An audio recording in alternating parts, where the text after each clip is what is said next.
ಕಡು ಬಡವರು ಇದನ್ನೆಲ್ಲ ಹ್ಯಾಕ್ ಕೊಟ್ರು? ಅವ್ರ ತಂದೆ ಸಾಯುವಾಗ ಮಾವಿನ ಹಣ್ಣು ತಿನ್ಬೇಕಂತ ಆಸೆ ಇತ್ತಂತೆ. ಹಣ್ಣು ಬರೋದ್ರೊಳಗಾಗಿ ಸತ್ತೋದ್ರಂತೆ. ನೀವು ಕೂತ್ಕೊಳ್ಳಿ, ಆಯಾಸವಾಗುತ್ತೆ. ಆಮೇಲೆ ಏನಾಯ್ತಂತೆ? ನಮ್ಮ ಅಪ್ಪನ ಆತ್ಮಕ್ಕೆ ಶಾಂತಿ ಸಿಗ್ಬೇಕಾದ್ರೆ ನಾವೇನ್ ಮಾಡ್ಬೇಕು ಅಂತ ಕೇಳಿದ್ರು.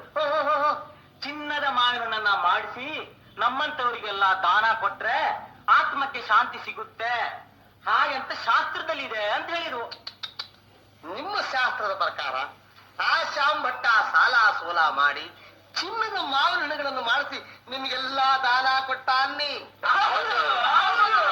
ನೀವು ಕೂತ್ಕೊಳ್ಳಿ, ಆಯಾಸವಾಗುತ್ತೆ.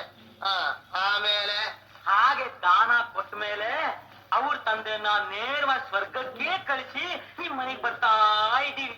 ಹೌದು ಹೌದು, ಇಲ್ಲಾರು ಕಳ್ಸೋಕ್ ಬಂದ್ರಿ? ಏನ್